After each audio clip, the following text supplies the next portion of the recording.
Morning, students. In the last lecture, we have discussed about the wholesaler and the services provided by it to the manufacturers and the retailers. Today, we are going to discuss about the retail trade. अब retail trade क्या होती है? जैसे मैंने आपको last video में भी बताया था कि होलसेलर उसको बोलते हैं जो कि लार्ज क्वांटिटी में गुड्स पर सेल करता है और बाय करता है, ठीक है। और रिटेल ट्रेड जो है उसको रिटेल ट्रेड जैसे कि आपकी लोकेलिटीज़ में काफ़ी तरह की शॉप्स हैं, चाहे वो कन्फेक्शनरी की हैं, कॉस्मेटिक्स की हैं या शूज़ वगैरह की हैं, ठीक है। तो ये सारी शॉप्स कौन सी होती हैं? ये सारी शॉप्स हैं रिटेल ट्रेड्स की, ठीक है, जो कि लास्ट लिंक माने जाते हैं इन द डिस्ट्रीब्यूशन चेन। जैसे कि डिस्ट्रीब्यूशन चेन में कौन कौन से होते हैं? मैन्युफैक्चरर जो कि चीज़ों को बनाता है, वो किसको गुड्स प्रोवाइड करते हैं? होलसेलर को। होलसेलर आगे किसको प्रोवाइड करते हैं? रिटेलर्स को। सो ट्रेड जो ट्रेडिंग की चेन है उसमें ये लास्ट लिंक है। सिर्फ ट्रेडिंग की चेन की बात कर रही हूँ क्योंकि कंज्यूमर जो है उसको हम इसमें ऐड नहीं कर सकते। जो चीज़ें पर्सन एक दूसरे को बाय और सेल कर रहे हैं वो कौन है? Manufacture, wholesalers and retailers. So उसमें लास्ट लिंक कौन है? रिटेलर्स हैं, जो कि जैसे कि आपकी लोकेलिटीज़ में शॉप्स होती हैं जो कि वैरायटी ऑफ गुड्स में डील करते हैं। जहाँ पे अब क्या लिखा है देखिए, retail trade is the last link in the distribution chain. Retail trade refers to the sale of goods in small lots to the final consumers. कि इसमें क्या किया जाता है? गुड्स की सेल की जाती है। किसको की जाती है? अल्टीमेट कंज्यूमर्स को।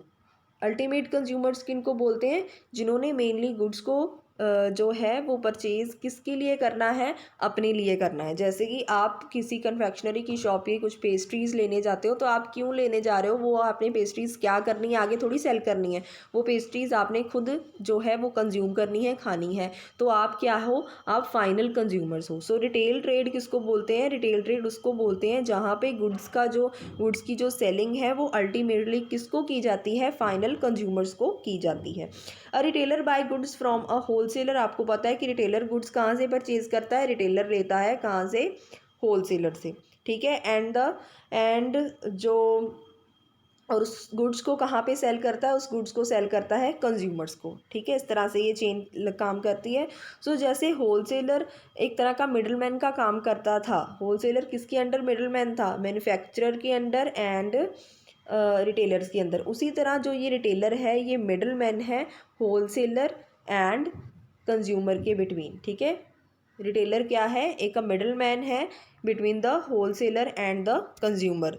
दोनों में लिंक इस्टेब्लिश करता है ये। Retailing need not necessarily be carried on in a shop और अ स्टोर। ज़रूरी नहीं है ये जो रिटेलिंग है वो एक शॉप पे या फिर एक स्टोर पे हो। रिटेलिंग कहीं भी हो सकती है। रिटेलिंग की कोई भी एग्जैक्ट प्लेस नहीं है। वर्चुअली भी हम रिटेल कर सकते हैं। रिटेल कैसे कर सकते हैं? थ्रू टेलीफोनिकली हम अब सेल कर सकते हैं। इंटरनेट पे, व्हाट्सएप पे यूज़ करके हम चीज़ों को सेल कर सकते हैं। टेलीविज़न पे टेली शॉपिंग के थ्रू हम सेल कर सकते हैं। डोर टू डोर जाके सेल कर सकते हैं। ये सारी चीज़ें जो है किस में आती हैं? सारी चीज़ें रिटेलिंग में आती हैं, ठीक है। अब तो चीज़ों को सेल करने के, बिजनेसेस के करने के बहुत सारे तरीके जो हैं वो स्टार्ट हो गए हैं। ज़्यादातर नेट के थ्रू जो है चीज़ें डिलीवर की जाती हैं। अब आप ऑनलाइन भी चीज़ें मंगवाते हो। All these categories are come into the retailing. Next उसके बाद है आ रिटेलर। अब रिटेलर की यहाँ पे आपको एक डेफिनेशन दी है। कई बार 1 मार्क में आ जाता है कि वो who is retailer and what is retailer और डिफाइन रिटेलर। देन आपने इस चीज़ को डिफाइन करना है। रिटेलर में भी डिफाइन एज अ डीलर। एक डीलर होता है जो गुड्स एंड सर्विसेज में डील करता है, जो कि परचेज करता है मैन्युफैक्चरर से या फिर होलसेलर से और सेल किसको करता है? अल्टीमेट कंज्यूमर्स को, ठीक है। ज़रूरी नहीं है कि जो रिटेलर है वो सिर्फ होलसेलर से ही चीज़ें परचेज़ करेगा।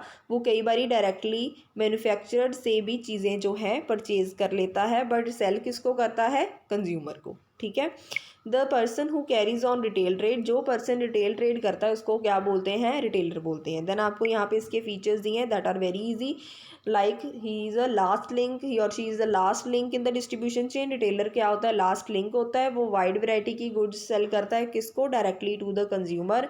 वाइड वैरायटी ऑफ गुड्स में, प्रोडक्ट्स में डील करता है। स्मॉल क्वांटिटी की गुड्स जो है सेल करता है। होलसेलर जैसे लार्ज क्वांटिटी की करते थे, ये स्मॉल क्वांटिटी करते हैं कंज्यूमर्स की नीड के अकॉर्डिंग। अकॉर्डिंगली, जैसे एक कंज्यूमर को एक पेस्ट्री चाहिए तो ऑब्वियसली एक लेके जाएगा, दूसरा जो है वो 20 लेके जाएगा, सो इस तरह से।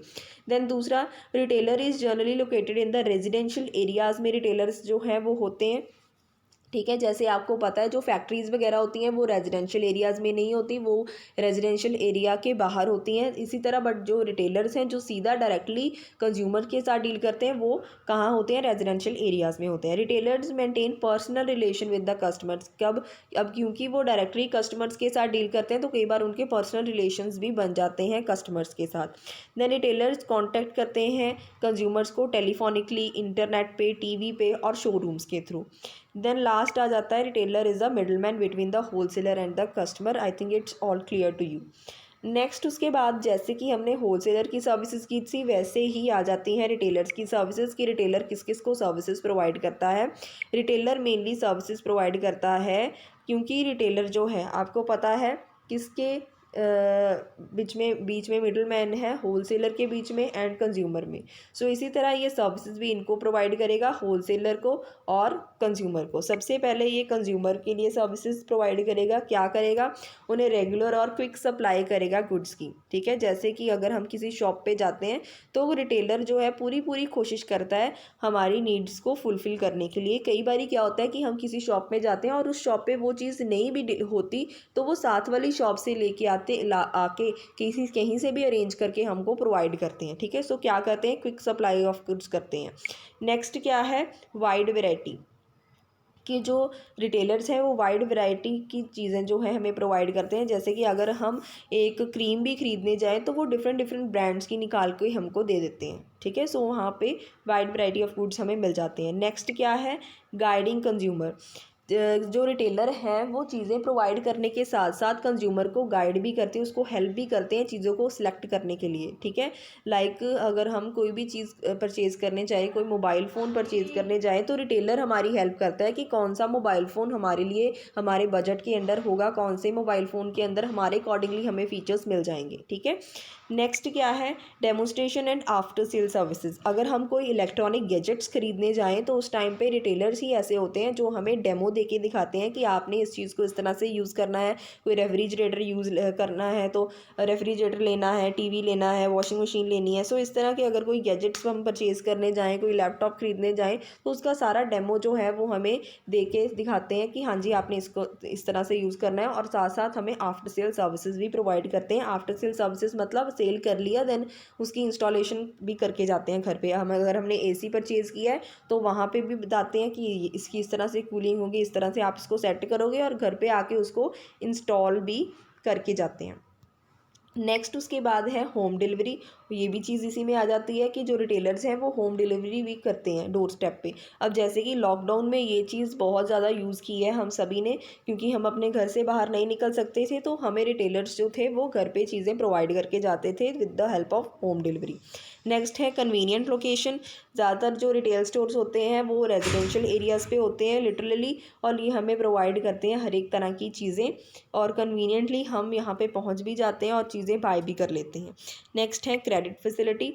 कई बारी क्योंकि आपको पता है कि जो रिटेलर्स हैं उनका डायरेक्टली रिलेशन बन जाता है कंज्यूमर्स के साथ, तो अगर कई बारी हमारे पास इतने अमाउंट ऑफ फंड्स नहीं भी होते एक टाइम पे तो रिटेलर्स हमें किसी तरह का क्रेडिट भी प्रोवाइड कर देते हैं। इंस्टॉलमेंट्स में हम पैसे जो हैं वो भी दे सकते हैं। सो फाइनेंसिंग फैसिलिटी भी प्रोवाइड करते हैं।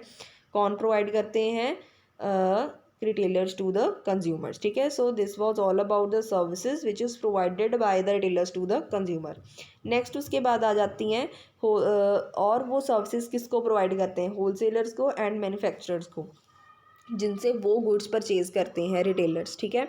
अगर तो वो होलसेलर से सीधा परचेज़ कर रहे हैं तो वो सर्विसेज होलसेलर के लिए होंगी, अगर वो सीधा मैन्युफैक्चरर से परचेज़ कर रहे हैं तो वो सर्विसेज मैन्युफैक्चरर्स के लिए होंगी। सबसे पहले क्या है, रेडी मार्केट। रिटेलर्स जो हैं वो रेडी मार्केट प्रोवाइड करते हैं गुड्स को, और गुड्स किसकी, होलसेलर की या फिर मैन्युफैक्चरर की। They connect the wholesaler and the customer and act as a last link for the distribution of goods.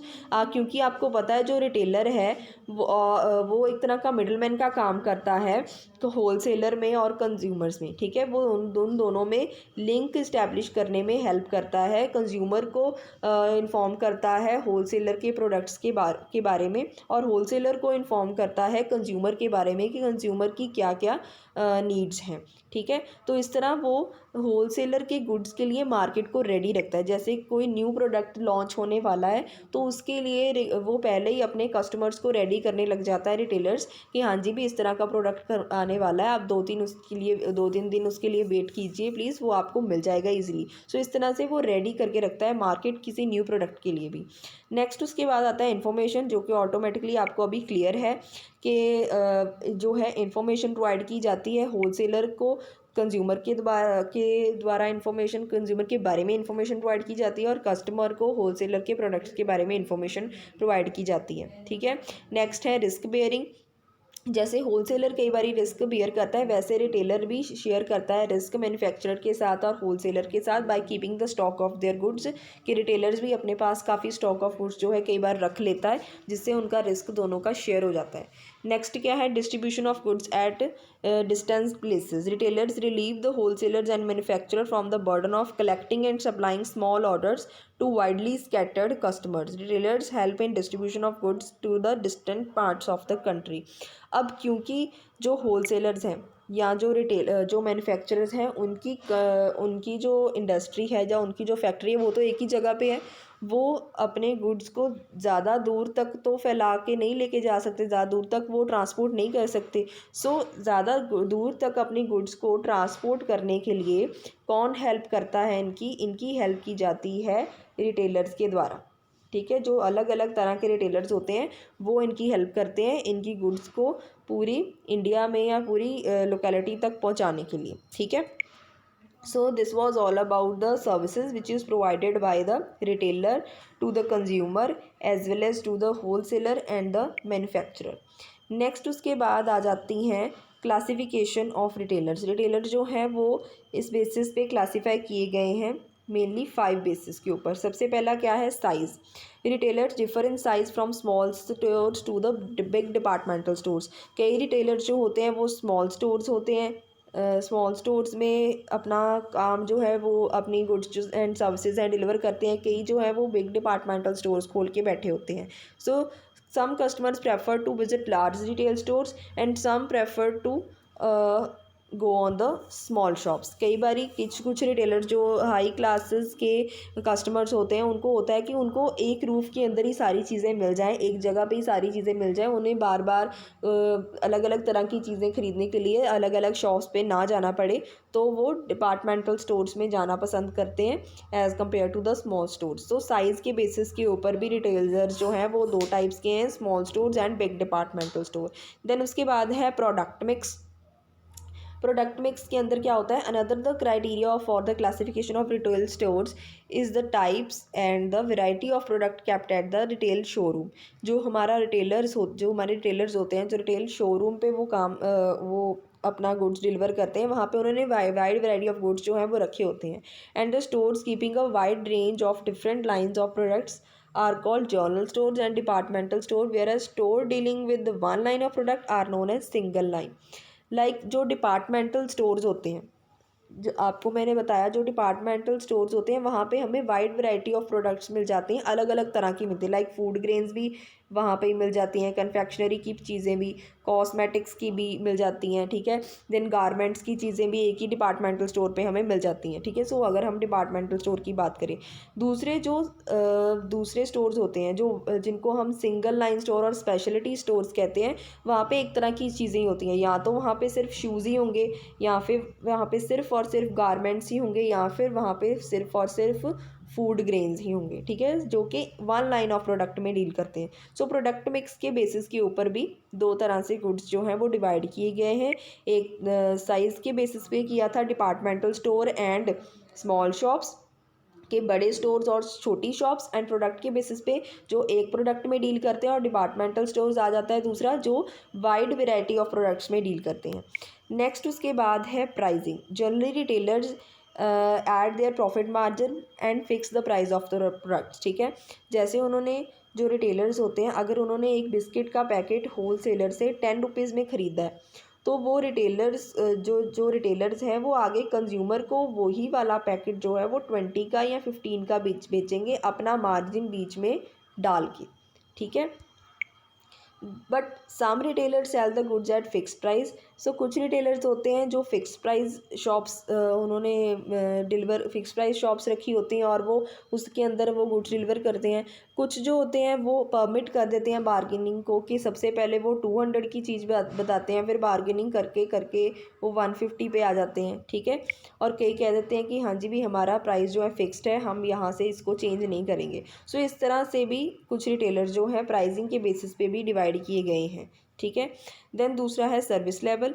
There are many retail stores which offer additional services. कुछ retail stores ऐसे होते हैं जो काफ़ी तरह की सर्विसेज प्रोवाइड करते हैं, लाइक कुछ कस्टमर्स को हेल्प करते हैं चीज़ों को यूज़ करने के लिए, then free home delivery provide करते हैं, क्रेडिट फैसिलिटी प्रोवाइड करते हैं। बट कुछ स्टोर्स ऐसे होते हैं which go lot of self services and no assistance is available. But कुछ स्टोर्स ऐसे हैं जहाँ पे किसी भी तरह की असिस्टेंस या होम डिलीवरी प्रोवाइड नहीं होती, कस्टमर को खुद से ही चीज़ें मैनेज करनी होती है, ठीक है। सो सर्विस लेवल पे भी रिटेल स्टोर्स जो हैं वो दो तरह के हैं। नेक्स्ट उसके बाद है form of ownership. Retail store जो हैं वो फॉर्म ऑफ ओनरशिप के बेसिस के ऊपर भी डिवाइड किए गए हैं। सोल प्रोप्राइटरशिप, जिसके अंदर सिर्फ एक पर्सन ही अपनी रिटेल शॉप चला रहा होता है, एंड दूसरा आ जाता है यहाँ पे पार्टनरशिप, जहाँ पे दो पर्सन्स मिलके अपनी शॉप चला रहे होते हैं, ठीक है। सो फॉर्म ऑफ ओनरशिप के बेसिस के ऊपर भी ये जो रिटेल स्टोर्स हैं ये डिवाइड किए गए हैं। इसमें एक अदर टाइप और भी आ जाती है जिसमें कंपनी फॉर्म ऑफ बिजनेस होता है, जो हमने लास्ट टर्म में किए थे, and cooperative form of business भी हो सकते हैं जो कि गुड्स एंड सर्विसेज प्रोवाइड करते हैं रीजनेबल बेसिस के ऊपर। सो फॉर्म्स ऑफ ओनरशिप के ऊपर retailers are divided into the 4 categories. First is sole proprietorship, second is partnership, third is company, and fourth is cooperative, ठीक है। So this was all about the services and the classification of the retailers on the basis of size, product mix, pricing, service level and forms of ownership. Next उसके बाद बेटा जो आपका topic है that is types of retail trade. इसमें आपका काफ़ी कुछ कटवाया हुआ है जो कि आपके सिलेबस में नहीं है। लाइक है तो ये दो तरह के हैं वैसे, इटिनरेंट्स एंड फिक्स्ड शॉप रिटेलर, जिसमें आपके इटिनरेंट्स भी आपके सिलेबस में नहीं है, not in syllabus. Small scale shops भी आपके सिलेबस में नहीं है, सिलेबस में आपके सिर्फ ये हैं लार्ज स्केल शॉप्स, जो कि हम नेक्स्ट वीडियो में कवर करेंगे। अभी के लिए आप सिर्फ इतना ही रीड कीजिए, अगर किसी को कोई भी डाउट है देन मेरे से क्लियर कर लीजिए, ठीक है। और एक चीज़ अपनी बुक में नोट कर लीजिए कि आपके इटिनरेंट्स एंड स्मॉल स्केल शॉप्स वाले ये जो दोनों टॉपिक हैं ये सिलेबस में नहीं है, आपके सिलेबस में सिर्फ और सिर्फ लार्ज स्केल शॉप्स हैं, ठीक है। Thank you so much.